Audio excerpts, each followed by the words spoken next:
Hi friends, எல்லாருக்கும் வணக்கம். நான் உங்கள் Vignesh.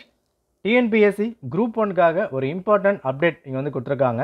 Group 1 prelims and main syllabus update பண்ணப்பட்டிருக்கு. ஸோ என்ன ஏதுன்றதை ஃபுல்லாக நம்ம வந்து பார்த்துடலாம். Group 1 prelims and main syllabus update தான் பண்ணியிருக்காங்க. எந்த ஒரு சேஞ்சும் இங்கே வந்து பண்ணலை. ஸோ என்ன பண்ணியிருக்காங்க, என்ன படிக்கணும், கிளியராக நம்ம வந்து பார்த்துடலாம். Okay, right. ஸோ இப்போ ரீசெண்டாக group 2, 2A, group 4 syllabus update பண்ணியிருந்தாங்க. அதில் லாங்குவேஜ் மட்டும் சேஞ்ச் பண்ணப்பட்டது. ஜிஎஸ்ல எந்த ஒரு மாற்றமும் அவங்க வந்து கொண்டு வரல. ரைட். என்ன பண்ணியிருந்தாங்க, மொத்தமாக 75 கேள்வி இருக்குது. இந்த 75 கேள்வியில் பாலிட்டி எவ்வளோ கேட்க போகிறோம், ஜியாகிரஃபி எவ்வளோ கேட்க போகிறோம் அப்படின்ற மாதிரி அந்த கொஷின்ஸை ஸ்ப்ளிட் பண்ணி கொடுத்துருந்தாங்க.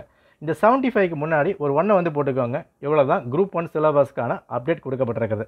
ஸோ பாருங்கள், சயின்ஸில் குரூப் 2ல் 5 கேள்வி சொல்லியிருந்தாங்க, இங்கே 10 கேள்வி. ஏன்னா அங்கே 75 கேள்வி மட்டும்தான். அந்த 75 கேள்விக்கு 5 வந்து கொடுத்துருந்தாங்க. இங்கே 175 கேள்வி எடுத்தனால 10 கொடுக்கப்பட்டிருக்கு. ஜியாகிரஃபி அங்கே 5, இங்கே வந்து 10. ஹிஸ்ட்ரியில் ஒரு 15 கொடுத்துருந்தாங்க நினைக்கிறேன், 25 கொடுத்துருக்காங்க.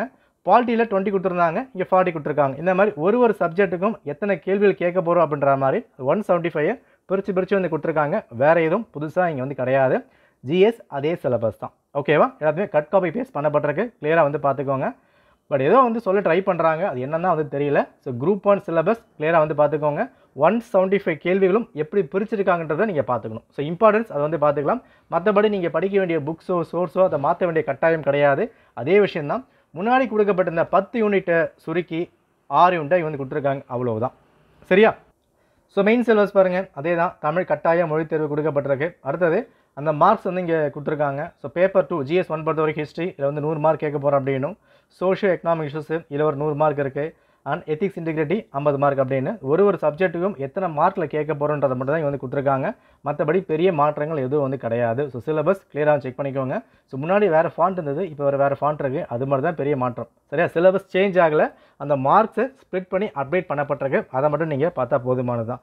ஒரு நல்ல விஷயம் என்ன அப்படின்னா, டிஎன்பிஎஸ்சி கொஞ்சம் ரீசன்ட் டேஸாக ஆக்டிவ் மோடில் வந்து போய்கிட்டு இருக்காங்க. ரிசல்ட்ஸும் சீக்கிரம் வந்து வருது. சிலபஸ் அப்டேட்டும் முன்னாடியே கொடுக்குறாங்க.